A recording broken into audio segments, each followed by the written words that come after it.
We still do 7 NUFC Matters show a week for free. But if you want to help support NUFC Matters, then there are a few ways of doing it. Hit the like button on each live broadcast and video. This helps the channel grow. Hit the subscribe button and select the all notifications bell so you don't miss a single show. If you want to help us financially, then you can join the channel using this button with the membership starting at $1.99 a month. Or you can drop us a donation in the chat using a super sticker. We're also looking for sponsors. If you'd like your brand advertised on the flyers for the show and featured during the ad break, then email John at nufcmatters.com to arrange today.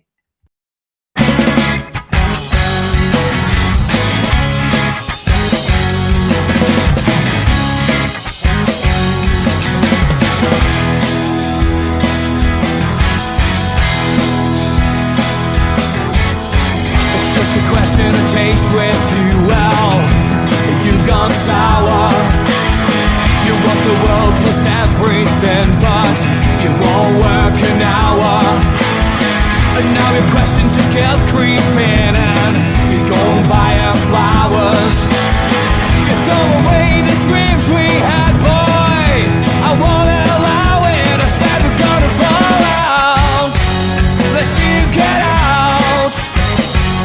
I think we're gonna fall out. So shut your mouth. Good morning. Welcome to the Professionals on NUFC Matters with me and Mitch. And in the words of Will Smith, it's just the two of us today. I can't do later on. We are doing an early show without Stu. He's got to work. He's got to pull the pennies in. And it'll just be like old times, Mitch. It will indeed, won't it? It's like, well, back where we started an Instagram Live. With a little bit better quality connections and things like that. Yeah, we are.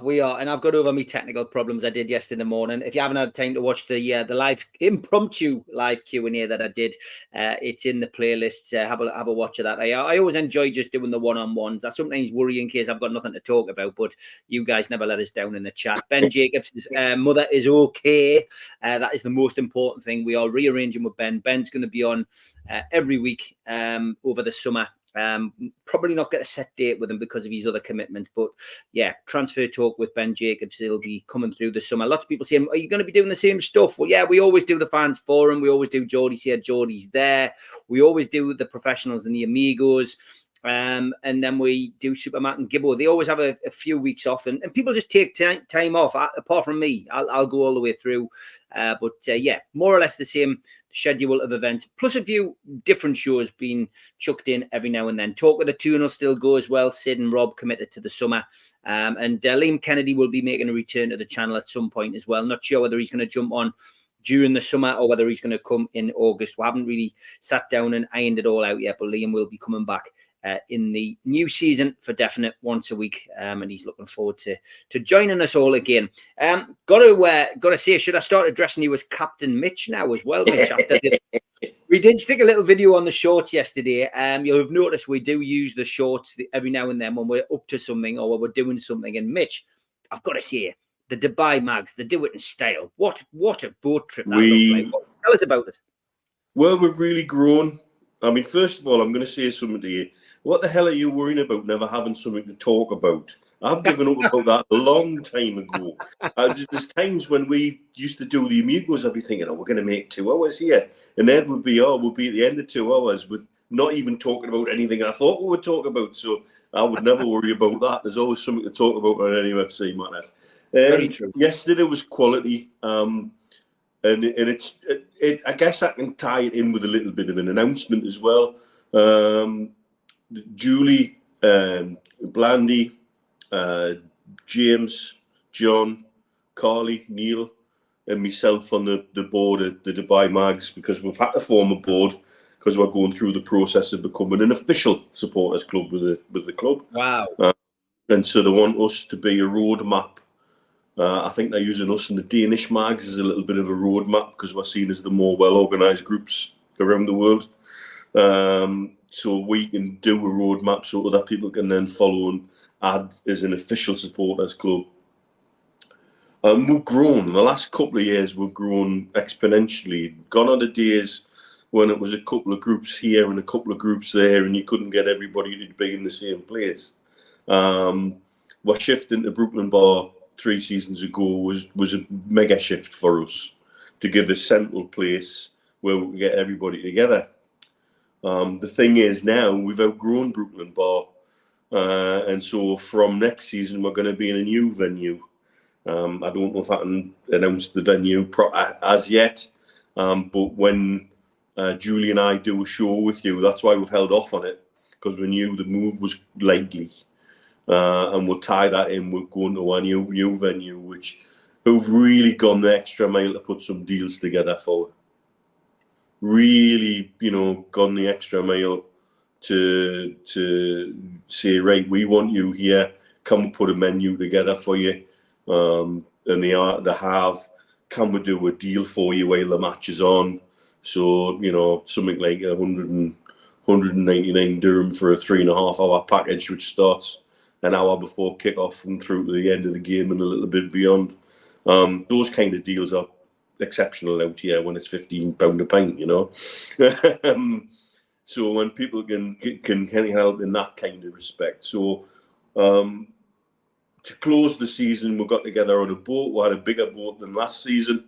And we had a trip this time round Business Bay, which is part of the new centre of Dubai, round by the Burj Khalifa. If you have a little glance on my Twitter, there's a few pictures of where we actually were. You follow the canal system out to sea, then the drop anchor, and we'll have an hour or so at sea. People can swim and pee around and do whatever they want, and then back in the evening. So I think we left at about 5:30, and we were back in for about 9:30, and it was a great day all round. And the beauty of having the Dubai mags and having membership, and people say, well, what do you get for the membership? We were able to subsidise that trip for everybody on the boat. So all it's cost everybody who come along was 100 dirhams, which was about 20 quid, which really, you've seen the boat, you've seen the quality, you've seen what we were doing. And fair play to Blandy for organising it, really, and getting the music together and getting the decks together. And shout out to Craig for pretty much impromptu MC and everything through the trip. Real good laugh, and a really lovely way to end the season. We've grown and we've united in some interesting ways this season, and we've added to our numbers. And the move to the new place will allow more families to join with no smoking areas for the kids to come into, because that's one of the things we've listened to and said, well, what's stopping you coming?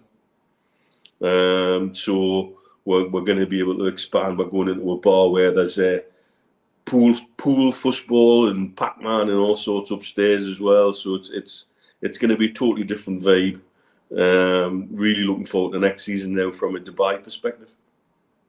Great stuff. Looking forward to getting you on. I have done another Toon Army supporters group, which will be going live at some point this week. We had Cheryl Moon on from Toon Army Dallas, and she does have a bird in the house. I am warning you about this, which I've got to be honest, I was completely unprepared for. So there are a couple of occasions where you'll see us going and repeating a question. It's because you hear this noise, and I think it actually sounded like a child, but it's a bird, and Cheryl didn't tell us about it until afterwards. But it's a great interview. It didn't spoil it, and a big thanks to the Minnesota Mags and Thomas for setting that up as well. And if you have got a supporters group around the world, give us a shout on our Facebook page, which is NUFC Matters, or NUFC Matters on our Facebook group. Join or like the page, and give us a shout on there, or at Steve Braith on X, and give us a shout. Let us know that you've got a supporters club. And what we'll do is, over the summer, I will get in touch and we can interview you. And it's just a great opportunity. There's no pressure. It's just an opportunity to promote the club and let people know you're there. And it'll go into our playlist of supporters groups. And if people are traveling the world and want to watch a match somewhere, and they're in your town or your city, then it's a great opportunity to be able to put your details up there and just let people know where you are. And most people have got a Facebook group or a Twitter account, so most of you will be able to find it anyway. But it's also nice to be able to say, oh yeah, I recognise that person, or that person's there. That's the person to contact. So it's just opening up those channels for those people going abroad. Okay, let's get into the football. And unless you were living under a rock yesterday, you will know that Manchester United won the FA Cup final. Deservedly so, it has to be said. They completely outplayed a rather strange Man City outfit yesterday. They looked bereft of ideas. Certainly not the Man City we know that we know well, who are the all-conquering Man City. And I just felt it was people saying, well, they were hungover, they've been out celebrating.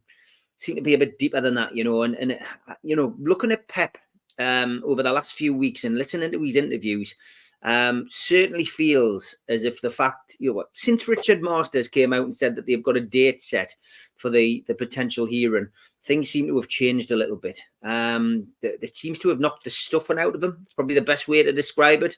And I get the feeling that there is a heavy feeling on the back of especially Pep's shoulders, because potentially, we know, if found guilty, all the hard work would have been for nothing, because those titles and things could be stripped. It could be the worst case scenario. Worst case scenario, of course, for them next season would be that they start with a huge points deduction, or worse still, relegation. So I guess maybe it's the uncertainty about what's happening with that and where the club is going to go is a part of it. But look, take nothing away from Man United. They deserve to win, which of course meant Chelsea went into the Europa League and Manchester United take the Europa Conference. Manchester United go into the Europa League, Chelsea go into the Europa Conference, and Newcastle United don't have Europe. And I'll take a couple of comments first. John says, so no European football next season. Do you think PIF will be asking questions if they're telling Eddie he's got to finish top 4 or win a trophy? What future for Bruno and co with no Europe? John says, morning all. It's not all bad, is it?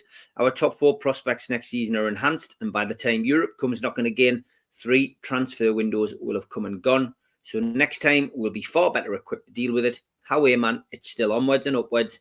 No doubt about it. So always going to be mixed opinions. I avoided X. I posted what I wanted to post, and as usual, just then switched my phone off and moved on to doing things in the real world, Mitch. I gather, as usual, there was a huge outpouring of stupidity on X from a lot of people. People, some people saying how out and horrendous season, etc. Ridiculous, mate. From some people who should know better, in my opinion, if you ask me. Again, I'm seeing individuals that I think have a platform and have a personal agenda to make things to generate interest, shall we say, coming out with quite things that I feel are unlike them and not necessary. I think we've got to be clear. Let's be utterly clear. We haven't missed out on Europe because Man United won the cup. We missed out on Europe because of what we didn't do at Man United. Against Luton, home and away. Against Bournemouth, home and away. Against Nottingham Forest at home. Against Everton away. Against Everton at home. That's where we didn't do it. That's what's cost we European players. Not Man United winning the FA Cup. And I think we do have to be very clear about that, and that's on us. And I think everybody appreciates that's on us. There's nothing different in Man United winning a place in Europe through winning the cup. That's always happened. And it's since time immemorial with the European football. Us getting into Europe by default wasn't unlike a situation when we got into the first cup and then went on and won it, which is great, and that's romantic, and it's lovely, and it's fantastic. But Man United always had more than a puncher's chance of going into that final and winning it. The biggest difference between Man United and us with Ten Hag is they've now gone to 2 cup finals and won them. One against us and one against Man City. And on that big games, that big players turn up. Bruno Fernandes, hate the kid. You know what? I wouldn't cross the road to paying him if he was on fire. That's how much I dislike the man. But by God, doesn't he turn up when his team really needs him to turn up? And I think this is part of this changing of mentality that we are going through as a club, learning to become winners. Do we then turn that into ammunition and turn it on Eddie and say, how out? bollocks. Come on. We've got to look at where this season's been. And when we sit back and look at this season, if you include Tonali and Tyne missed with injuries, the next team to us, we were 25% more than them in terms of missed time. And yet we still managed to scramble to 7th place and give ourselves an outside shot at Europe. You know, I do think it's weird. If we could swap the seasons around from any coming in to staying up, and then we said, right, you're going to finish 7th and you're going to do okay and nearly make Europe. Then you're going to qualify for the Champions League and have a season. That would look fantastic, wouldn't it? Yeah. That would be real progression. We've just kind of done it in a topsy-turvy way. I do think there's lessons to be learned out of this season that need to be learned fast and need to be learned hard. And if we see early next season signs that we haven't learned that as a squad or as a club, and on the playing side of things, then, yeah, maybe it's time for questions to be asked. Lots of comments coming in. It's we haven't lost out because Man United won the cup. We've lost out because of what we do through the course of the season. Yeah, I agree with you, mate. I agree 100%. Lots of comments coming in. I want to try and keep on top of them this morning when we're talking about certain things. Morning, lads. Now that we don't have European football next season, with a few decent additions, we'll definitely be challenging the top 4 place next season. Bring it on. Good or bad or indifferent season, I think it's 3 out of 5. We overachieved last season. We're screwed by injuries. Next year, though, we must win something. You know what? And that ties in with a question that was asked before, where somebody said, "Do you think PIF will push the pressure on a little bit? Will there be an expectancy?" I think, going back to the Amazon documentary, that there was an acceptance, certainly from Darren Eales and Peter Silverstone and Amanda Meerdad on that documentary, that there would, and Dan Ashworth, it has to be said, he was the man who actually said it on the documentary, I think, that there would be, with European qualification and with the fact that the club couldn't invest massively, there would be no doubt a drop-off, and that Newcastle would probably finish in a lower position than 4th. And they have, but they've done, like I keep saying, and I will say again, probably for the next few weeks, whilst we're still reflecting on this season that's just finished, that we've done remarkably well. And to finish 7th, we finished in a European position. It's just unfortunate that the way things have worked out as far as cup competitions are concerned, that we haven't qualified for Europe, and we finished where we deserved to finish, 7th. Can't say anything else, can you? No, you can't. Out of a league table, you get that was what astounded me listening to Kai Havertz's interview after the last Arsenal game, where he was whinging. It's not fair. Football's sometimes not fair. I'm sorry, mate. That table over 38 games, it's very fair. That's how it works. It shows who was the best team over the course of the season. Oh, and it wasn't you. Mm-hmm. That's not fair. I mean, you're not seeing. You're seeing a bit of pushback from Ten Hag yesterday after winning something, and you know what? He's got a very good right to give a bit of pushback after he's been called and written off by so many people. And there he is, 1.5 seasons, 2 trophies in the cabinet. He's won more trophies than we've done since 1969. That's football, isn't it? But it's all about winning and a winning mentality and winning becoming a habit. Something we've really got to learn.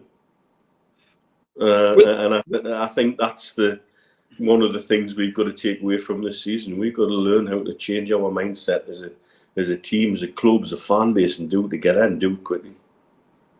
Do you think PIF will expect next year, though, with no European football? Do you think they will expect Newcastle to finish in a higher position, in a Champions League position at the very least, and win a trophy? The only people who know what PIF expect are the people attached to PIF who are making the decisions regarding Newcastle United. And that's never going to leak out, not the way it used to the press, and we're never going to find it out through backdoor means. We might get hints and stuff, or stuff that'll come through official channels like documentaries, etc., like that. but that's the only ones that that will know really what they quote unquote expect. I think what it has exposed is the varying levels of expectations within the fan base, and that for some quarters of our fan base, the line that we have unrealistic expectations that gets trotted out lazily by so many people. From what I've seen this season, possibly it is right for a part of our fan base. There's a part of our fan base has already become almost entitled. Entitled to what? We've won now since 1969. Let's get over that. Yeah. One thing for sure is a platform, as a launch pad. Once that duck's broken, I fully expect it to become like a snowball. Try and stop one. But I think it's working out where we're going to be next season. Could you work out that Villa were going to break top 4 next season? Last season? No, I don't think so. So you don't know where we're going to be. Being without Europe. Here's a funny thing. People are saying, oh, great, we don't have Europe. That's fantastic. We can concentrate on the league. That's going to be great. And then the next breath, oh, what about we can't attract players if we're not in Europe? And then the next breath, but that's a shit competition. We don't want to be in it anyway. Well, hang on. What do you want? Where does it actually sit in the grand plan of things? I don't think Newcastle United will be any more or less an attraction to players with or without Conference League European football. I don't think that's going to matter too much. But it can't become, from a PIF point of view, I'm quite sure they don't want it to become a regular thing. They want us regularly in and around that top 4 or 5 and constantly challenging and putting people under pressure. And as Craig rightly makes there, I think with the people available that we could have had available, this season could have been very different. But equally, if my grandmother had me, there should have been a bike. So, we're kind of, we can all be disappointed and talk about ifs and ands. I think we need to be looking for the good things out of our season. And I also think we need to be looking internally at what went wrong in certain games and at certain times. Why did we not deliver what we should have been able to? And if we can correct that, then it becomes a different ballgame altogether. Yeah, some people mentioned potential of, B. Taylor. Do you expect Chelsea to be booted out of Europe due to FFP breaches? I mean, I doubt it. I wouldn't be hanging your hopes on that. There's a possibility they might decline. There is a distinct possibility they might decline, but don't hold on to it. Just accept it is what it is. Chelsea's a complicated situation too. Not quite as complicated as Man City, but there's still complications there. It's still not clear whether the FA have signed off their training ground and hotel sales, for example, and they look dodgy as hell with the dates on the forms and registrations being changed and put in belatedly with different dates on the actual applications. All the kind of thing that stinks cover up. And somebody scrambling to make something work. I think we have situations with the FA at the moment where the FA and the Premier League both look like paper tigers when it comes to bigger clubs. Yet the traditional big six, yet they're quite happy to go hammer and tongs in other directions with other clubs and try and make examples of them. And so, and then don't have the power or the confidence in their own rules. So then they bring independent commissions in who then muddy the waters even further. And I think they haven't covered themselves in glory this season. From a European perspective, yes, Chelsea could quite happily, and it may well have been part of their strategy. You remember me saying months ago, I felt they were deliberately failing FFP for one reason or another. Well, one reason might be that they know that they can fail the European version, and the biggest sanction would be a year ban from European competition. And so maybe they felt they could suck that up because let's make no bones about it, their run of form towards the end of the season makes their sacking of Pochettino even more baffling for me. But classic Todd Bowley, there's a man who understands football finance, but genuinely doesn't understand football. Yeah, strange goings on, and of course at Burnley as well. I think we expected the manager to probably get the boot. Did we expect him to go to Bayern Munich company? I mean, wow! Talk about a strange appointment. Very curious. Yeah, and I mean, of course, the Ten Hag situation, which we saw yesterday, play out in front of us. The interviews were interesting to say the least. The backstage conference where Jim Ratcliffe was coming down the stairs and seeing Ten Hag, and Alex Ferguson was down there. I mean, I think there's good. I mean, the managerial money go around is going to be interesting, and of course, rumours circulating that Chelsea actually inquired about Eddie Howe as well over the weekend, and were given a firm no, Mitch. Yes, well, I heard that too. That there was both Howe and the club turned around and said no, thank you very much. I think that's the door slams firmly in someone's face. Absolutely. I think there are other things going on at the minute that will come to fruition. We'll probably touch on them later on, more from a player perspective. But certainly, what a mess Chelsea seem to be. In terms of it's like a scattergun approach to football, not football management, but how to run a football club. Bonkers. Yeah, completely bonkers. Let's get back to the comments. Quite a few coming in as always. Alan says, Stephen Mitch, does it show that Man City are beatable and just get the right players? We can challenge top four and in the future, the Premier League. The answer is yes, Alan. Yeah. I think you hit the nail on the head, Steve. There's something. Obviously, the match was on while we were on the boat, but we had it running on a couple of our phones, so we were dipping in and out of it while it was there. And they didn't look like the ruthless, clinical Man City. They looked like, at times, looked like they couldn't give a toss, to be honest with you, from what I saw of it. And that is unusual. And you're right, maybe somebody turning around saying, right, we've got a date for this 115 charges, because they're going to be in bother. Even in some of the things I'm aware of, where there's certain evidence that I find it very difficult for them how they're going to get themselves out of that. Particularly when they start tying everything back to shell companies in Abu Dhabi. It's not clever.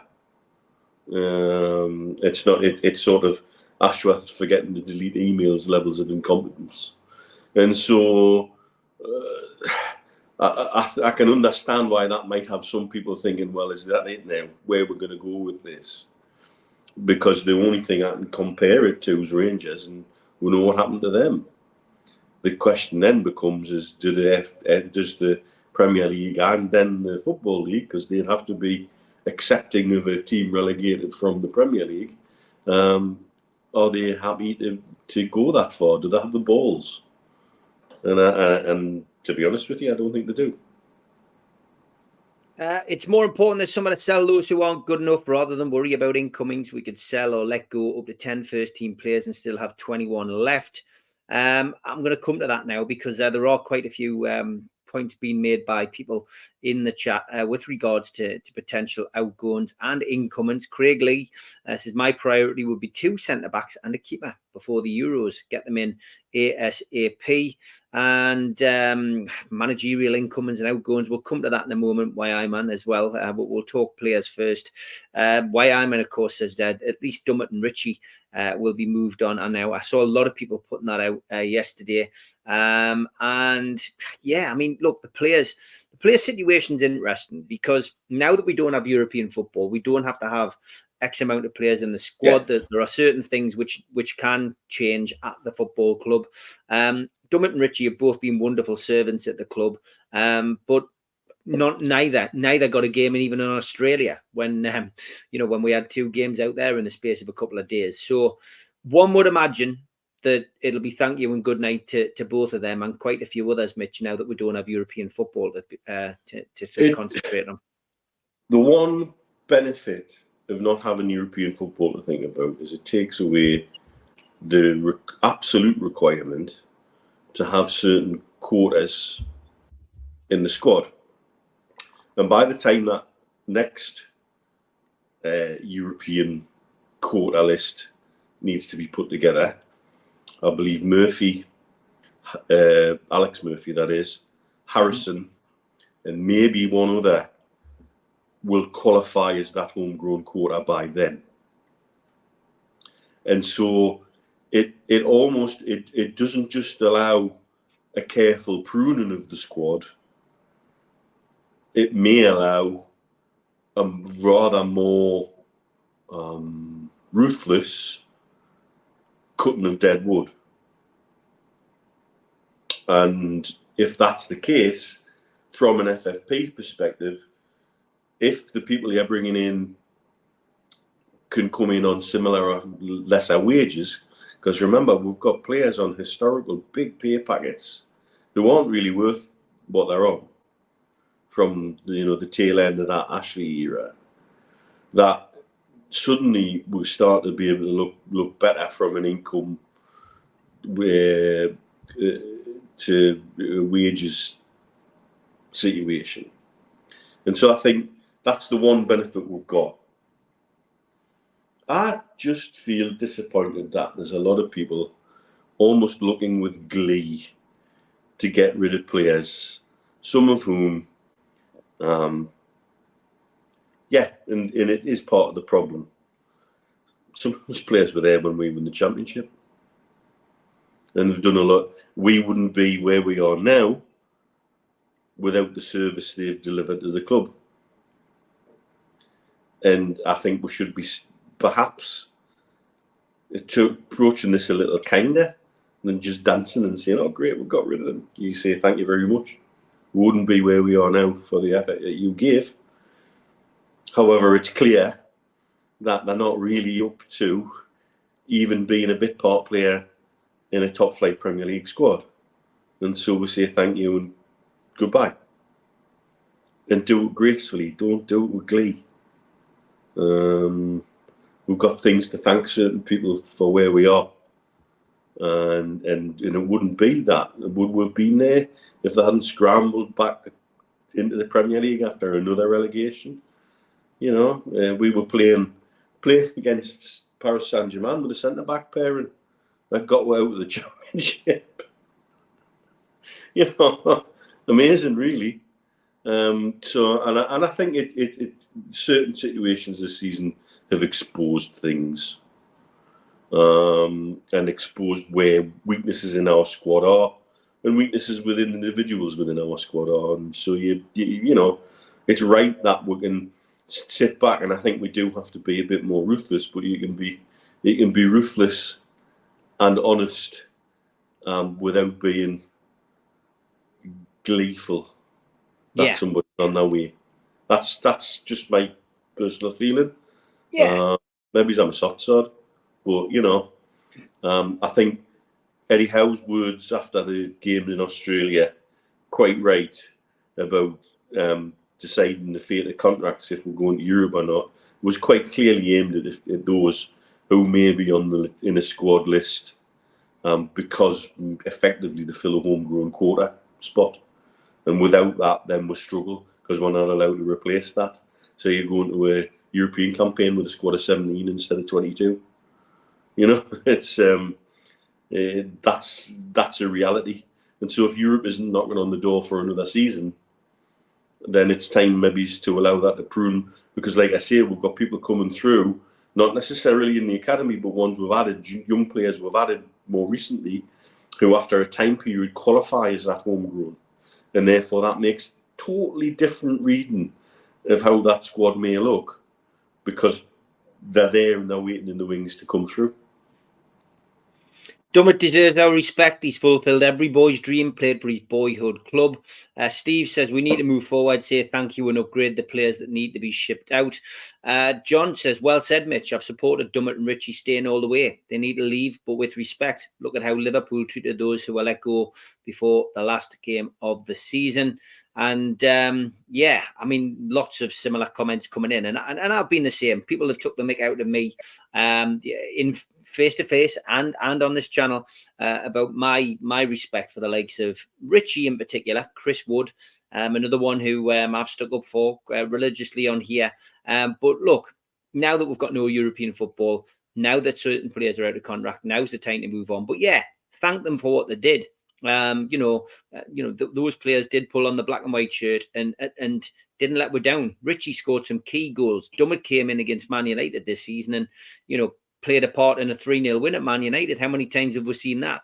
And there may well be places for these players on the coaching staff or involved in some way, shape or form at the club. They might feel they can go on and do a job elsewhere. They may want to go down the leagues. Who knows? But whatever happens to Dummett and Richie, I wish them all the best and want to thank them for what they did at Newcastle United.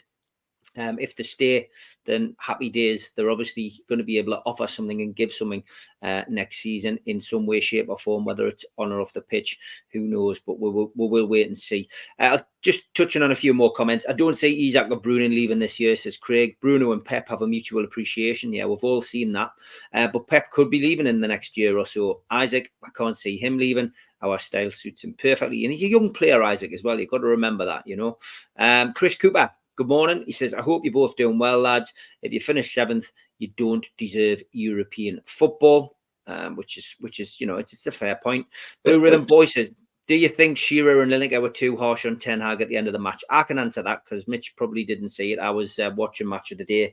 I watched BBC's coverage, no adverts, so it was the only one for me. Well done, Alan Shearer, on his first co-commentary role as well. I thought he did really, really well. He was spot on yesterday. But yeah, I don't think they were too harsh. I think they asked the questions you want asked, and I just wish that there was more people who were in that privileged position of interviewing players were a little bit more direct. And I heard, I think I read a story about Roy Keane must have asked a question of Ten Hag at some point and Ten Hag give him it back, and I think, listen, you want to know the answers to questions. Ten Hag's had a difficult season. He still won a trophy, and Mitch mentioned it before. He's been there 2 years. He's won the League Cup and he's won the FA Cup. It's more than we've won since '69. Manchester United as a club and the supporters need to realise, you're still winning trophies. And when you're playing badly, fair enough, you might have finished 8th. But you've now got Europe and you've now got another trophy in your cabinet. So I wouldn't say that was failure. Alan Thompson says, we've got 70 years of failure, Mitch. Unfortunately, it's in our DNA now. And until we win a trophy, we as fans and people on the chat, me included, will always fear the worst about players and managers. And Jonathan Shaw says, I think some fans came along after the takeover, expected us to be a Man City within a year, and now they're spitting their dummy out. Plastic, glory hunting fans who have no place at our club. Jonathan, lots of clubs get that, unfortunately, don't they, Mitch? And it's part and parcel of growing. One of the things I've counselled us about understanding the things we'll face as a fan base as we grow, what we'll have to embrace. Give you a great example about why there's so many Liverpool and Man United fans in this region. This trip we've just done to Australia, Liverpool and Man United were doing that to this region for years, in the 70s and 80s. After the season finished, they were coming out here, effectively having glorified kick-arounds.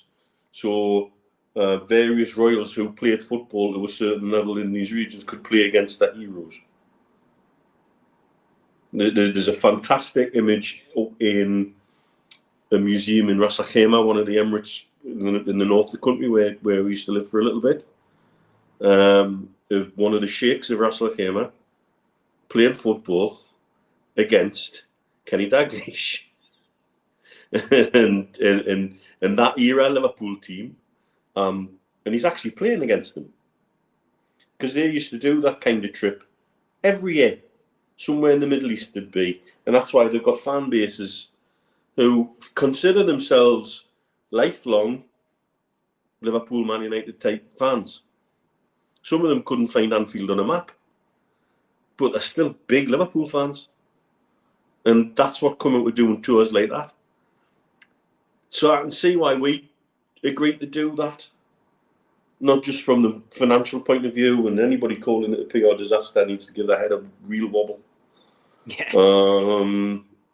Because frankly, did Liverpool care if they come to Ras Al Khaimah and got beaten off the Sheikh side 2-0 at the end of a long season where they've won everything? Did the buggery? It was a jolly for them. Why did they go to Ras Al Khaimah? Because you've always been able to have a pint in Ras Al Khaimah. It used to be a British naval base, so there's no alcohol laws up there. You know, it really, you look at the history of all of that, it's very, very fascinating to me. But with growing like that comes, sort of, for want of a better word, your plastic fan, your Johnny come lately, somebody who doesn't understand the history necessarily. Quite right, Ches. Let them exist. Let them be there. And nobody has a divine right to. Nobody has a divine right to tell anybody anything. You know, whether they can be a fan or not. So for me personally, you know, live and let live. We made this point the other week on the Amigos, didn't we? Live and let live. There's people going on about people coming into the ground and this, you know, and who've never been there before, and you know the influx of American supporters we've got coming to the ground. And let them get on with it. You know, just sit and. Why are you sitting looking around you and concentrating on who's at the match? You should be watching what's going on the pitch, for God's sake. You know, don't let it bother you. As long as you can pay to get in, some people can't even get in. As long as you can get in and have an enjoyable time at the match, then forget about who's sitting around you. Their money's just as good as your money, isn't it? Yeah. And again, from an FFP, you want to talk about growing the club and becoming a big club. Their money's just as good as anybody else's from an FFP point of view. Yeah. And there's no column on FFP that says homegrown fans or plastic fans. Just doesn't like that. You know? Give them time; they'll come up with that. You know what I mean? You've got to have X amount of homegrown fans to play in this European competition. The Champions League will manage to wangle it into the rules somehow to put us out there. Stephen Cameron says, despite the injuries, we broke our goal record, got the 4th highest goals scored and goal difference in the league. We're not a million miles away. Great point, Stephen, and that's the kind of positivity you've got to exude on here. Craig says there's a definite possibility if it was Master's responsibility for checking, he'd not make a decision until next season, but unfortunately it's down to the European hierarchy. Just talking about something we discussed earlier. Magpies Unite, good to see you in the chat. Peacock, good luck today, mate. He's off to see his gran. I hope your gran's all right. Good luck today in your match. Can Leeds United break the duck? They've never won a playoff final. Can they finally do it and get back into the Premier League? We will wait and see. Okay, we've got 685 watching, 320 of you on YouTube. That means the rest of you are watching on Facebook, LinkedIn, and Twitter. Whilst you're getting the opportunity and you're watching the ads, open another window on your computer. Search for YouTube, search for NUFC Matters on here as well, on YouTube, and hit the subscribe button. We do 7 shows a week all the way through the summer. We'll be keeping you entertained and updated on the ins and outs at St. James's Park and whatever else news breaks. But please take time to hit the subscribe button. It does us a big favour. We will have a quick ad break and we will be back. We've got another 45 minutes. We'll be finishing around about 11:30 if you're planning your Sunday dinner.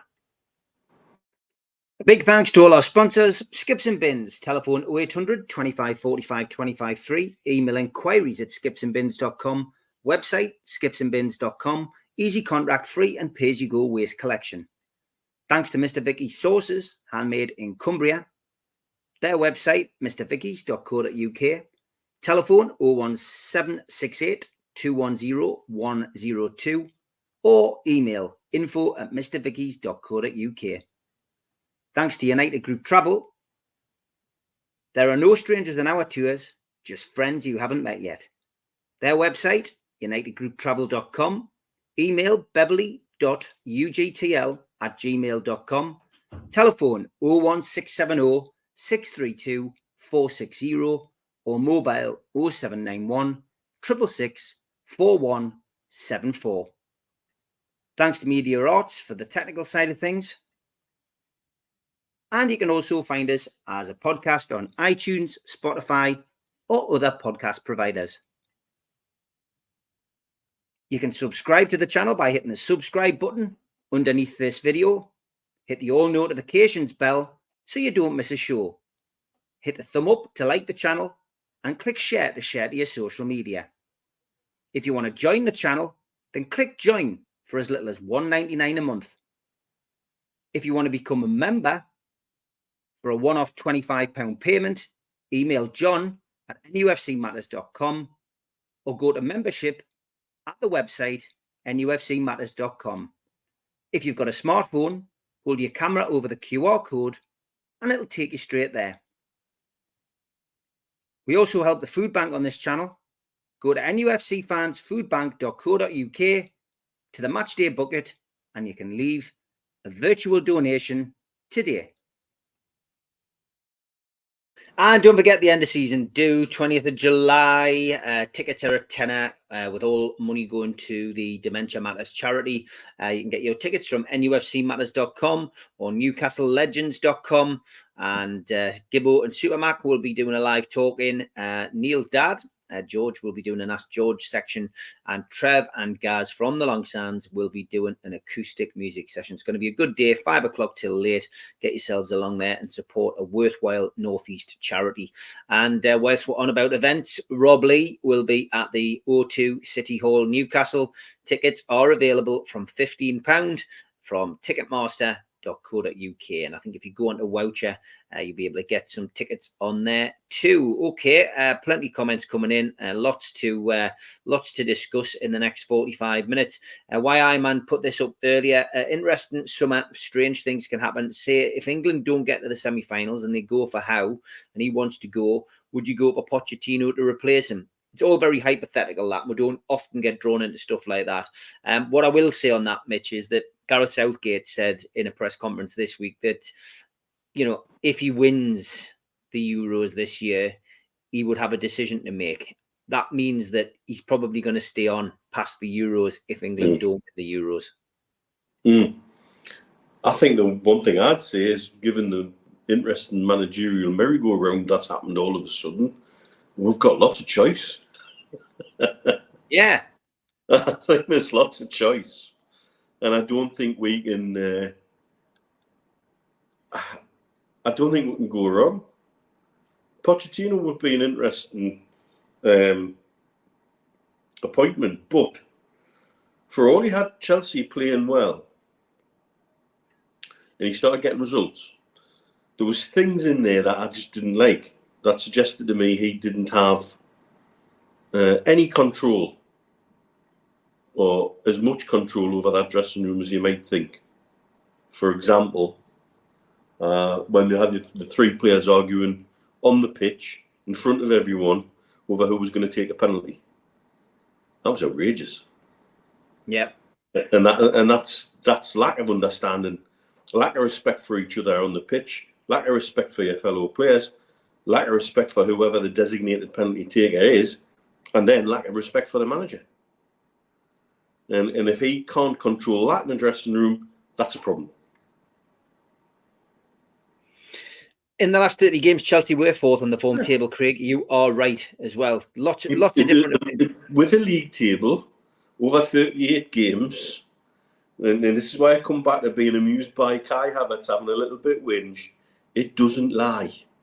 It doesn't lie over that full period of time. And absolutely, Chelsea were on the kind of run of form that Liverpool went on when they were chasing us for that last Champions League slot last season. And it takes two things. It needs a team stuttering, and it needs a team in a run of form like Liverpool were, like Chelsea were this season. You need the two things to happen. Otherwise, it stays as a status quo.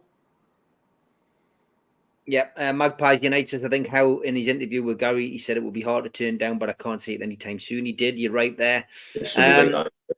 Director of football keeps getting asked. I mean, we don't have any direct line to the club, so we don't know what's going on there, but it isn't as clear cut as it is as the, you know, certain journalists were making out that it was a done deal and that Friedman was going to be. They ran with the story. Mike Gent and Sutty both want to know, have we heard anything?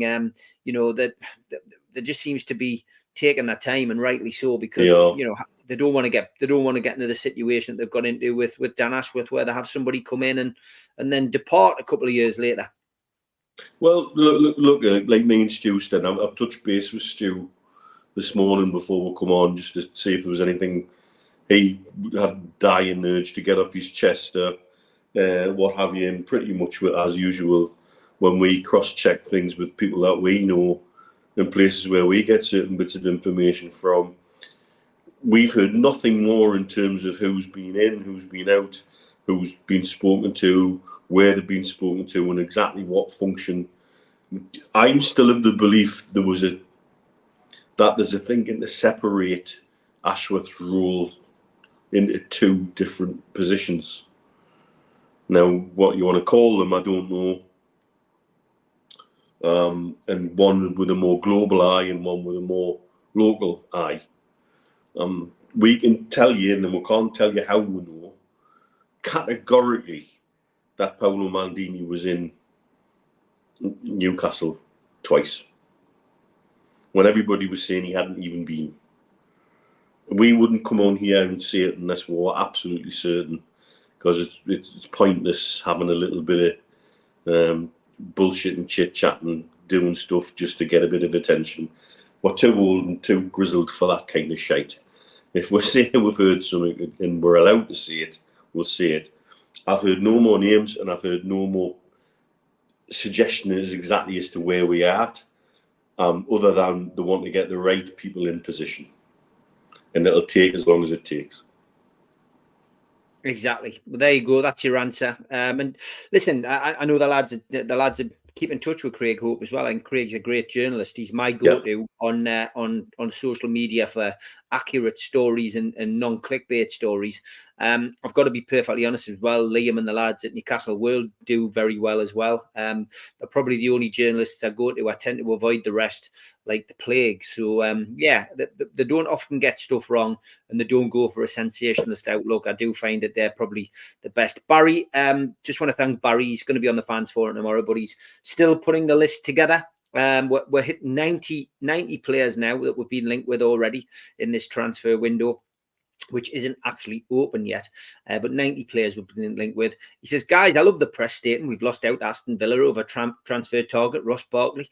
We were never interested in the player anyway. Just reaffirms what this channel says about gossip. Yeah, I mean, Ross Barkley is not a Newcastle United target. You can't. But we remain such a lazy and easy team to throw out when people want to generate stories, particularly agents are wanting to generate interest in a player.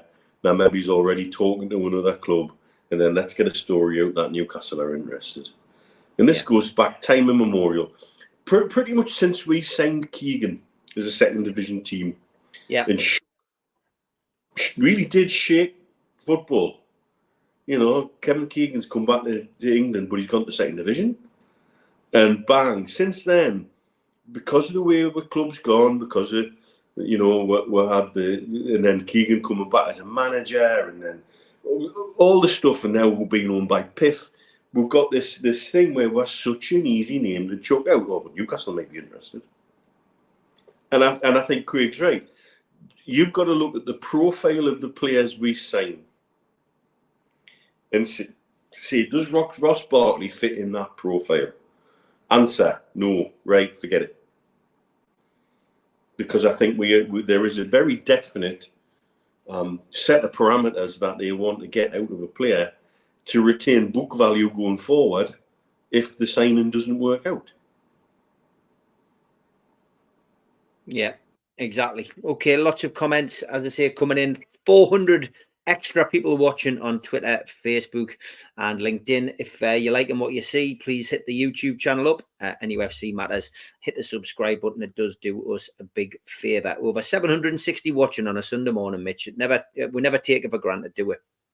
It's mad and it's humbling. It's crazy. Even yesterday on the boat, there was one of the lasses that gets into Brooklyn regularly. She had a couple of mates with her on the boat, and she digged her mate in the shore. She said, "There's the lad you were watching on the telly last night." it's crazy. It is. I don't think I'll ever get used to it, and long may that continue. I think it's entirely humbling, and it's a platform that I hope we never are seen to abuse in any way, shape, or form. Because at the same, when you've got a platform like this, it's a privilege, because it also leads to some of the ridiculous information that we get our hands on, because people feel they can come and speak openly and honestly without having the gaff blown. Yeah, Barry Hogan says, Mitch, I love the press saying that Man U have destroyed our season already by taking away Europe. Will we have problems signing players because of it? Like Europe hasn't affected Chelsea signings, and of course it won't, because there's not one player is going to say, "Oh, look, Newcastle's in the Europa Conference League. I'm going to go there." They look at this is what I was touching on before. You say we want European football, but then the next minute, nearly everybody, decries the competition and says it's a load of shit anyway. So what is it? What is it? And is it going to affect the player coming? No, because they're going to be looking more longer term. They're going to be looking at our squad. The situation we have with Bruno and Isak, again, being driven by press. You got Arsenal press, we're considering 100 million. And the rest, please. He's worth way more than 100 million, and well, you know that. And then the Bruno situation, love the move, poker chips on the table, all in. There it is. Let's have you. And I'm telling you right now, again, stats in football never change. There's only 17 clubs have ever spent more than 50 million on a player, and we're one of them. So there's 16 other clubs you could potentially go to. Mm-hmm. Most of those clubs are out of the game because of FFP, or they're not in the same status that they used to be, or the stars sunk rather, or they're in leagues that don't generate that kind of money now. And without FFP, they've got to stick to the rules. There's maybe 4 clubs could afford it in the situation that we have. And in each one, I think there's a really good suggestion to say, well, why would he go there? And I'm going to tell everybody this is my honest and open opinion on Bruno. If he goes in this summer window, the only reason he's gone is because he's wanted to. Yeah.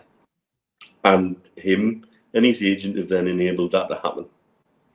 And if that's the case, you know what, Bruno? Yeah, you've got your right as a professional to earn your money and get it while you can, because careers can be fleeting. One tackle can end it all. Or your mate who's in trouble with the FA over betting, which we might touch on later. That could end it all. You're very well in your right to do that. And again, he's another one who would go with no hate or malice from me. Me neither. I've enjoyed his time at the club. But again, I don't see where he can go. No, there's only 2 clubs, really, potentially. And would you really want to? And Man City, I think, is off that list anyway because of what potentially could happen there. I think Real Madrid's the only team that could probably afford him, and that will cripple their summer budget almost altogether. Yeah, the rest of their signings will be bits and pieces if they do that. And similarly, would he want to go to PSG? No, I don't think so. I don't. He's already been in France. He's already beaten PSG. He's got it all at Newcastle. Exactly. So I think we really do have to. It's an emotional. It'll be something with an emotional string that would get him to go, I think. And Newcastle would have to be on a serious decline for him to leave. Box, as a new face in the chat, says the trophies Newcastle win in the future will be legit. It won't be fraud and stripped like Man City. Interesting. David Baird, very kindly, says I could listen to you lads all day. If Amanda gets me 2 centre-backs and Marmadashvili on the 14th of June, I'll be well happy. The keeper is definitely been linked. Top Bobby says, I'd be starstruck if I met you, Mitch, which is very nice of you. And Top Bobby also puts, this fan debate's interesting. I didn't miss many home games from 1984 to 89. I went to less games from 89 to 93, and then I left the region and the UK. I came back in 97 and based in London ever since. I go to the games, home and away when I can. Am I a real fan? That real fan debate, it's very annoying, Top Bobby. And I can go back now, probably 30 years to when I did my first ever introduction to a fanzine. And I was talking about Sky. I was talking about the money coming into football. But I was also talking about real fans, because this argument, believe it or not, was going on long before social media kicked in. And I always used to say it doesn't matter whether you go to the games, home and away, whether you only go to home games, whether you can only go to away games, whether you can only afford to buy a program, a fanzine, and a badge. if you're a fan of Newcastle United, you're a fan. It's as simple as that. And that mantra has never changed, Top Bobby. And I've preached that mantra for years, and I'll always say the same. You know, money doesn't dictate whether you're a fan or not. Anything could happen to any of us where we suddenly find we can't afford to go to the game anymore. Does that mean suddenly I'm not a fan or Mitch isn't a fan? Of course it doesn't. It just means, you know, you're a fan who can't go to the games at present. It's as simple as that. So this whole social media real fan bull is exactly that, and it's not really one worth discussing. But you know, good point that you make, and thanks for sticking that one up there. The Kelly and Towson things, Craig, as well. Everton, yeah, I've seen that story as well, sniffing around mint here. Kelly's contract finishes, I believe, on the 1st of June, and I imagine that's going to be announced after that. Towson, no updates, I don't think either. I've seen a story there. Somebody's asking about Nick Pope as well, potentially going to Ipswich. Miggy going to Ipswich. Is there anything that you've heard from anybody that you speak to, Mitch, about any of these? You know, it's all very early days. Transfer window is not even open yet. It's early days, but it's an interesting time because there's a lot of clubs need to do business by June the 30th. So I think that's going to make the early part of this summer window busy in a very different way. There's going to be degrees of business. Yeah. And so that, you know, does make a change to the norm. From our perspective, the only thing, and again, I cross-checked this with Stu this morning, what he's heard, is we're both pretty convinced that Trippier will be on his way. Yeah. And whether that's in the early part of the window as part of this suggested need. And again, the people who are saying we have to sell Bruno and have to sell Isak are talking out of their arse. They're making suppositions. They don't have access to the full accounts. Their opinion is no more valid than mine and Steve's when we talk about other clubs. It's not to say they're wrong. There may be a bigger hole than we realise, but there doesn't seem to be that degree of panic. What I do think is we'll have some outgoings in that first sort of week of the window, or the first couple of weeks of the window up to the 30th of June, whereby those deals will be done to balance the books. But I also think that will mean that Bruno and Isak stay. Mm-hmm. Alan says, yes, Mitch, Rice was bought for 105 million. Arsenal fans and pundits are wanting Isak for 80 to 100 million. They're having a laugh, 150 million for his right leg. The biggest difference there as well is Isak's a goal scorer, proven in the Premier League, proven at the top flight. You know, 100 million, my arse. Towson, I understand that Kelly and Towson are both done. Yeah. But they can't say anything, remember, because contracted till the 1st of June. Kelly certainly contracted to the 1st. So again, sit tight for a week and don't stress. And do you know what? I'm of the opinion, if you don't want to be here, fine. Thanks for your honesty. I don't think if anybody uses Newcastle United to get better deals for their players, that's an agent doing his job. I don't know what you feel on that as a former agent, Steve, but I would say that's an agent doing his job. Of course it is, yeah. My short-lived career as an agent, you pick up things and you learn things, but yeah, I mean, yeah, of course it is. Agents do that. And for me, it's just part of one of those things you just don't have to stress about. Yeah, of course you don't. Anything more on the keeper? I mean, we seem to be linked with Marshavelli or whatever he's called. Mama. We'll just I'm going to keep, because everyone likes me singing on here. I think every time we mention him, I'm going to break into Queen. Mama. Heard nothing. The keeper situation is a tricky one. For me. It's clear we need an upgrade in terms of who the backup keeper is. The difference in stats with Pope in goal and not Pope in goal screams, everything that we need to see. The question is who was happy to come in and challenge Pope, knowing that they're starting as number 2. Where if they've been a number 1 somewhere else, would they be happy to do that? Would Pope be happy bringing somebody in who's then going to usurp him by default? it's a similar situation to where Arsenal had with bringing Ria in, where they had Ramsdale, and with you have like mine, Steve. You have. Oh, yeah. And I think Arteta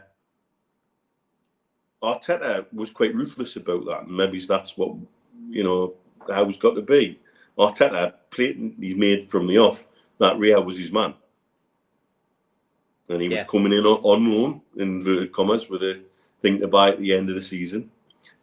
Let's all remember that's another transfer they've got to account for in the books now, where they're talking about buying players. That and what that's done to Ramsdale in terms of he's lost his England place. He's lost. I wonder what it's done to him mentally as well. Mm-hmm. But at the same time, that's football. The manager's made a decision on who his number one keeper is going to be. It's a delicate one. It's a really, really delicate situation. But for me, our defence with Pope behind it was superb for the whole of last season. And when you compare, he's still got something like the fourth most clean sheets out of all keepers, and he's missed a third of the bloody season. It's crazy, Yeah, makes a big difference, Nick Pope, but we do need somebody behind him in that kind of position. And look, if the rumours are true that potentially Pope could leave, then Newcastle then need another two keepers in. So we'll watch with interest. Okay, a couple of other questions. What else we've got? Mike Gent, when do you think we'll hear about the stadium expansion, new stadium result? I mean, you would imagine that this whole revelation will certainly be discussed over the summer by the club. The last update we had was that they were still gaining the info and looking through it. So these things don't happen overnight. And one would imagine, because of the period that the stack is going to be there, the fact that they've got the temporary shop lined up and stuff and all that, it's going to be a few years before we even talk about a new stadium. But certainly stadium expansion is something you would expect the club to announce at some point this year, what the feasibility studies have found, Mitch. I just get tired of the sort of the merry-go-round and feeling like what we're seeing is or feeling like what we have is just lip service to communication, really. They've got to make a decision. I think the decision was made a long time ago, and the rest is just window dressing. Certainly what we're hearing from certain parts of the ground, where they're obviously trying to generate more corporate interest.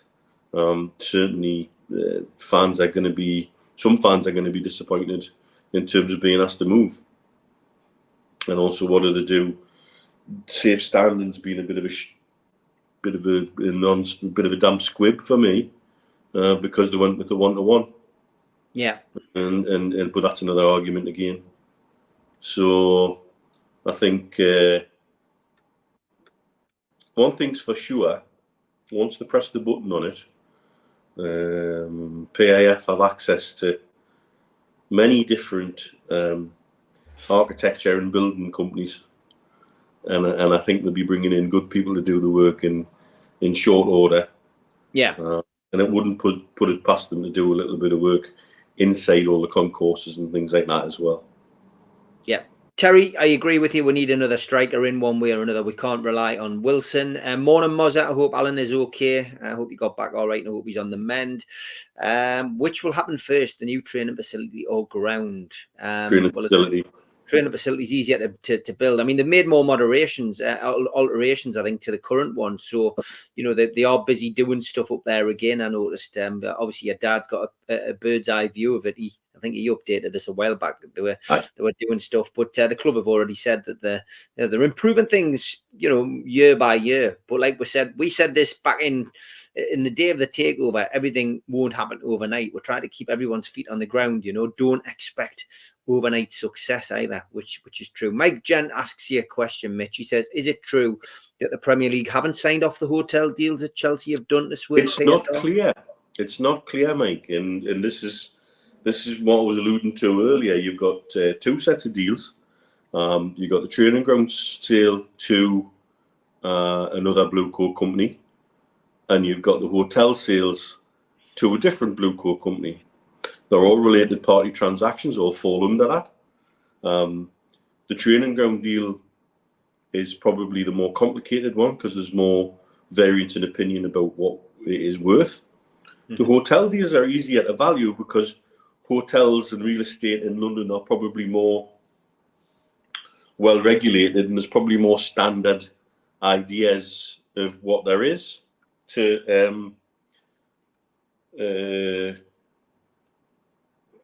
sort of to evaluate everything at. However, looking at the way the documents have been lodged in various places, it screams dodgy because the dates are all over the place. The times of submission don't match the dates. Stinks. Absolutely stinks. And there is definitely no feedback from the Premier League at the minute that this has been ratified in full, part, or whatever. Now, whether they're holding on because Chelsea are facing inquiries and charges, because let's remember they reported themselves trying to blame everything on Abramovich a while ago. Whether they're waiting to lump everything into that, I don't know. But then what becomes more complicated then is then if there's points deductions associated with it, why haven't you acted prudently so that could be applied this season? Or are you looking to apply a very different set of rules, and we'll take it from there? More questions. There was one I highlighted earlier on, which I quite liked. Jersey Mag, this is a good one. He says, in your opinion, what needs to change to move on from the typical Newcastle mindset in and outside of the club? Glass half full as opposed to glass half empty. In one sentence. We are used to waiting to be kicked in the balls with something. Classic. We're running away in the league. We're 10 points clear with 4 games to go. All we're going to do is get a draw. League title's ours. Putin drops a nuclear bomb somewhere. That's the. You have people honestly coming out saying, right, World War III is going to start now. We're going to lose this somehow. That kind of mentality. Stockholm syndrome, I've described it as, Mike. We're sort of bound to this glorious failure and being happy that failure, is glorious. But that's also, I think, tied in with making sure our horizons go beyond Wearside and looking beyond the local rivalries. Because let's look at the Premier League. Where's our nearest Premier League club? Bloody miles away. So we have to be looking bloody miles away for where we need to be pitching ourselves and stop looking 13 miles down the road. Because I still think it's a long, long time before they're going to be in the same division of us on a regular basis. And so the more we retain a desire to just be the biggest club in the Northeast, that's going to hold us back as well. But we also have to accept there are certain things that come with broadening our horizons. The minute your map doesn't stop at Wearside and beyond that, say, here be Dragons, there comes more trips into the unknown. There becomes more things like we've touched on today, plastic fans, and accepting that there are different ways of supporting things globally that we have to embrace and not reject and not be seen to be immediately against. I think certain things as well that you can recognise that are not. There's so much grey. None of it's black and white in terms of, if you say, look at where we are now, we're so much better off than where we were 7 years ago, that immediately makes you a happy clapper and that you're happy with being missing out. Well, that's not the case. They're not mutually, they're mutually exclusive. You can say, yes, we are. We're so much better off than where we were 7 years ago. However, this season we've let ourselves down in certain key ways that could have taken us even further forward. Yeah. You can say those two phrases and in the same sentence with a semicolon between them. Yeah. It isn't, if you're this means you're that. So I think that's part of what we've got to do as a fan base, I think. I think I've changed since I left the Northeast. I think becoming an expat has given me things I wish I knew when I was chair of the trust. And I could have tried to,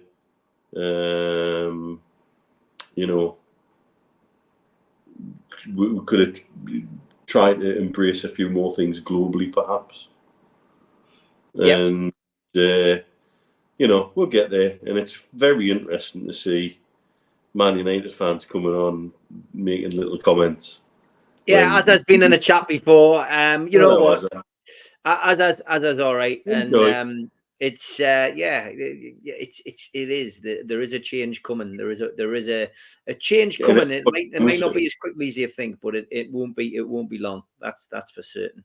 Would you prefer moving to a new purpose-built stadium or expanding the ground? For me, at the moment, short term, expanding the ground. If Newcastle start winning trophies, Mike, we've got to build a new stadium. But at the moment, expanding the ground, I think, is the way forward. Short term, another 6,000-7,000 gives you almost a 60,000 seater stadium. It keeps us at St James's Park. But if the demand is greater and Newcastle start winning trophies, of course, build a new stadium. But why build at the moment a 75,000-80,000 seater stadium when Newcastle aren't winning trophies? Is there a demand for that? Tell me there's a demand for that. Of course there's not. You can't tell me there's another 30,000 people come in want to watch Newcastle not win anything. Newcastle need to win something for that. So ground improvement first, new stadium if we have a team that's going to go into there. Yeah, that would be my feeling anyway, Mitch. Look, I've been in the only way forward in the long term is to move to a new ground.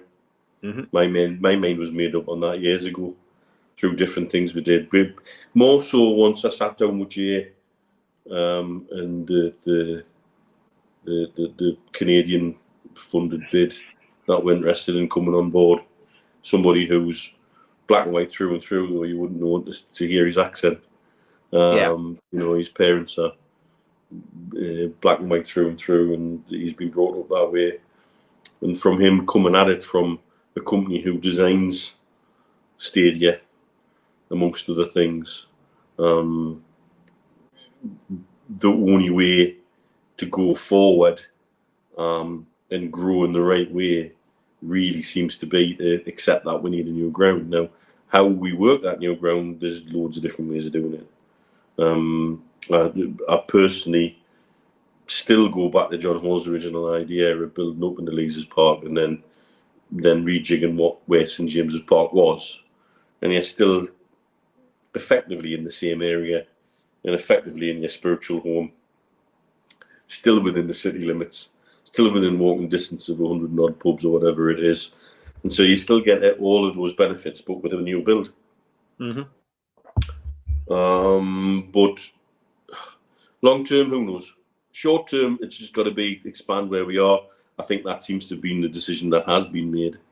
And the problem with just expanding where we are and extending that delegate corner was it wasn't economically viable for many owners.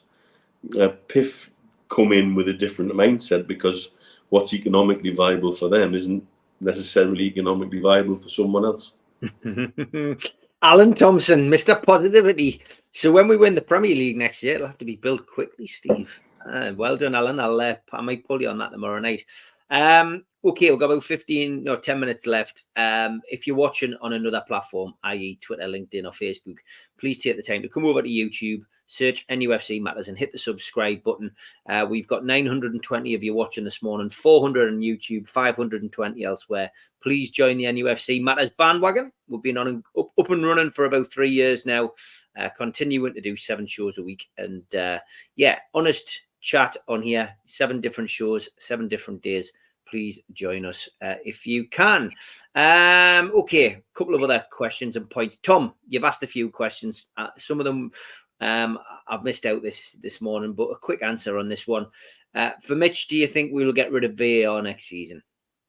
No. No, I don't think they've got the balls to do it. VAR at the minute is not the problem. It's the individuals using it. And all we're doing, I think, will be a Pyrrhic victory to get rid of VAR, because we're then even more at the beck and call of the fuckwits who operate VAR. Yeah, I'm in agreement with you on that one, mate. Roger says, do you think the stack is a game changer? Certainly with regards to money coming in, Roger, I think, it's not somewhere I would go, Roger. I mean, you've done the pre-match with me over the course of the last few years, you know what I mean? And people won't change the routines. I think what that'll happen is, Roger, it'll be busy on a match day. I think a lot of people will meet there after the game. I think people will leave the game and maybe pop there. You know, a lot of people, if a game's not going right, you do get some people who leave early. They might wait for the mates down there. I think for people who can't get in, it's a meeting place. It'll become it'll take maybe a few people off Shiraz, but I think people will go there. And I think, you know, I do think it'll bring income in. I guarantee Seller will have ex-players and stuff doing talk-ins there. I don't think it's a game changer, but I think it'll be a welcome addition. And you've got to listen, our age group, the over 40s, over 50s, and in some cases slightly older on this platform. It's not our kind of place. I think this is more for like the young'uns, but you know, it is what it is. It's not. I don't like the container places. I'm not a massive fan of them, but well done to the club for doing it. And it outside the ground, it will be good. Yeah, get well, Alan. It'll be good. I want to take another 2 questions if I can. This is a good one from Jason. Do you think if the Entertainers had won the league back in the day, then the club would have won more trophies? First trophy is always the hardest for generations of fans. I'll tell you how I see it, and it's very simple. If Kevin Keegan had stayed a bit longer and then Bobby Robson had come in, I think the answer is yes, Jason.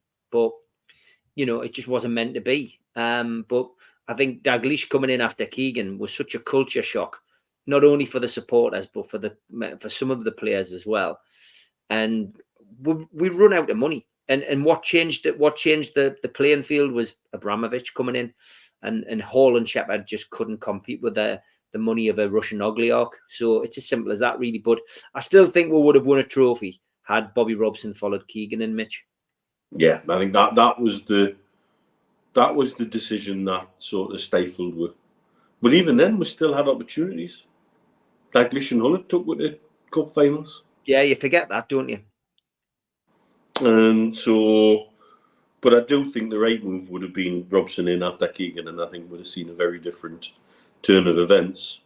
I do wonder where we'd be now and who would be our owners, because you're right. It got to the point once it looked like oligarchs and nation states were interested in becoming owners. There's no way Hall and Shepherd could compete with that. Mm-hmm. So I think, sliding doors, isn't it, really? Yeah, massively sliding doors. Sutty, do you think not being in Europe will make some of the big names wanting to move on, or do you think they'll want to rectify what should have been achieved this season? We've touched on that at the start, so I think we'll move on from that. But yeah, I just think, you know, the players have given it their all this season. Injuries have certainly affected us massively, and they've affected other clubs as well. But I think we've probably had the more. In fact, I'll pull this up, actually, something I put in before. BBC Sport put this up this week. Total days lost to injuries in the Premier League this season. Newcastle topped the list, 1,950. Ten Hag was whinging on yesterday. I mean, they're halfway down the list there on 1,620 days lost. So Sheffield United, Chelsea, Brighton, Brentford, Manchester United, Crystal Palace, Luton, Spurs, Liverpool, but Newcastle topped the list. So it tells you all you need to know about our season. But we'll not cry on about it. We will crack on, and that's all you can do. Chris Cooper said, question for you both. One player you would want in our squad. I'll not give you a name. I'll just say centre forward. Chris, it's got to be the priority. We need another striker. We need somebody who's going to get those goals for us. And I know we've had a record-breaking season, if you like, for goals scored, but we still need somebody who can fit in either as a replacement for an outgoing striker, i.e. Wilson if he leaves, or as coming in as the number 2 and Wilson going as a number 3. Whether he'd be up on that, I don't know. But we need a striker for me. That's got to be the priority, Mitch. Absolutely. Probably 2. Because I don't see the point in having Wilson hanging around. He's got book value, big wages, and we can bounce a few books with FFP, but that then means we need 2. Yeah. Blue Rhythm Boy says, do you think Shearer had too much say when he was club captain? I suspected he had a lot to do with Dalglish getting the job. He didn't have anything to do with Dalglish getting the job, but a captain is part of that kind of management team. You know what I mean? So, there's no doubt about it. And let's face it. Alan scored the goals. He talked the talk and he walked the walk. So I think he probably had a lot to say about Ruud Gullit, put it that way. Geordie Tuberlife, Chris Wood is not coming back. I didn't see he was. I can remember the great days in my mind that we had with Chris Wood, mate. And just think, if we had Chris Wood this year, we would have beaten Nottingham Forest 1-0. John says that nufc Matters is clearly a top quality platform, but is there scope for a regular one-to-one with Mitch? The guy exudes sense and quite a bit more besides. Yes, John. He does 3 a week. I know what you're saying. I mean, listen, during the summer, occasionally people will be on and off. So, listen, we always try to give you what you want. If Mitch and I ever feel like, chucking an extra one in and doing one, I'm sure we will. But he does do 3 a week. He's got a job to do. He's got to pay the bills and he's got to sort his thumb out this week. So I don't think we'll be doing another one. It's only because Stu's working and I had to do the show early that we couldn't get the 3 of us on this morning. But yeah, we'll always look at it, mate. So don't worry about that. Chris Wood in the 4 shirt, raking the goals will never be forgotten, says Blue with him, boy. Hang on, Steve, says Geordie Tuberlife. We would have had 12 men and Forest 10 men. I'm just throwing in a curveball there for you, mate. Jonathan says, anyone suggesting how out needs to give the head a shake? They clearly know nothing about how far back that would put us. How's going to succeed, whether some fans like it or not? And just on the medical situation, Barry asked earlier, what can we do to look at our injuries? Does the medical staff and physios need a massive overhaul, or is it playing players when not fit, Mitch? Bit of everything. We need to have more understanding on the players' mindsets as well. And I'll give you a prime example. Have you all seen the image or the video of Sean Longstaff bowling for Tynemouth?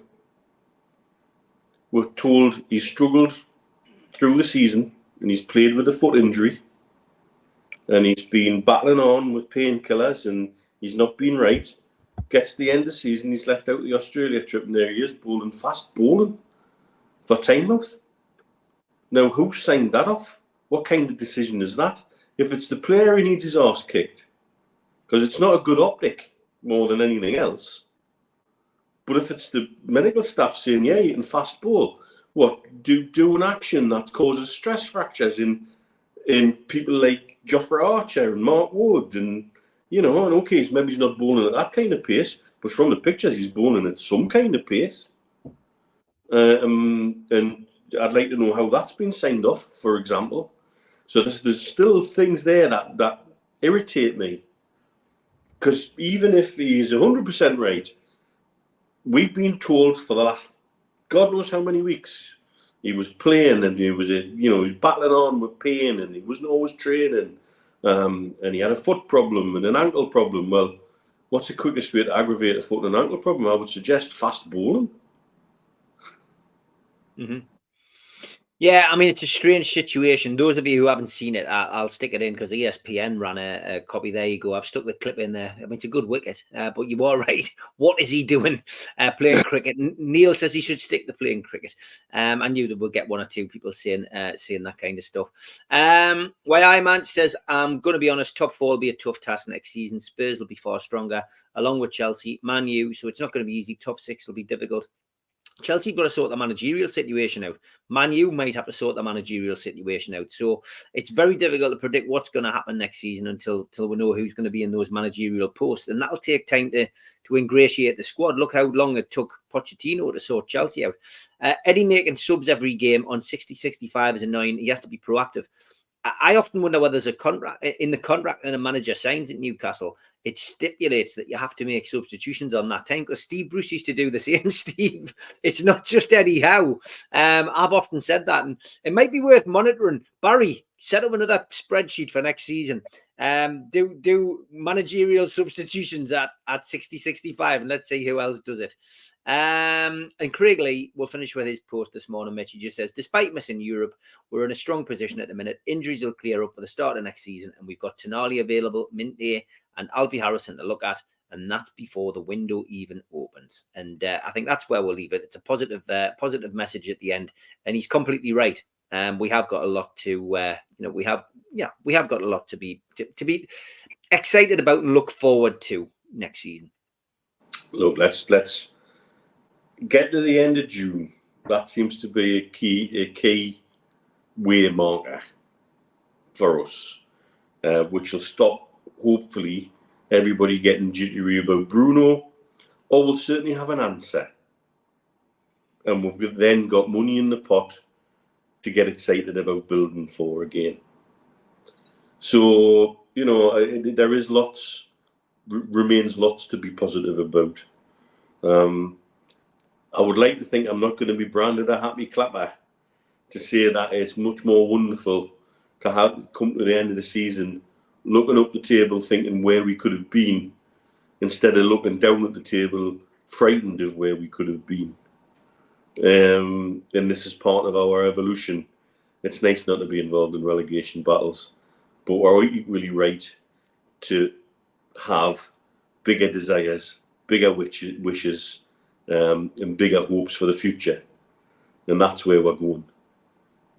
6 o'clock, I'm back with the fans forum tomorrow. We're going to have a week of a season review. We're going to be asking the lads a lot of questions about what they've seen, who their favourite player is, best game, best goal, and all of that. So that is what this week is all about. So make sure you tune into the fans forum tomorrow at 6 o'clock. And don't forget, if you are watching today on Twitter, on LinkedIn or Facebook, then please jump over to nufc Matters on YouTube and hit the subscribe button. It is free, costs you absolutely nothing. It just helps support us. And we are not far off from hitting 52,100. After hitting the 52,000, we've pulled in quite a few subs over the course of the last few weeks. So thanks very much. Is Stu still on the boat? No, he's busy at work today. Nah, he wasn't even on the boat. Bless him. He wasn't on the boat. He wasn't on the boat. But Mitch, great show. I knew it would be just you and me, just the two of us, like the old days. But we're looking forward to welcoming Stu back next week for the season review. But whatever you're doing today, Mitch, have a good one and good luck tomorrow. Let's keep fingers crossed for good news on the whole thumb. Hi, cheers, mate. Take care, mate. Bye-bye. Take care.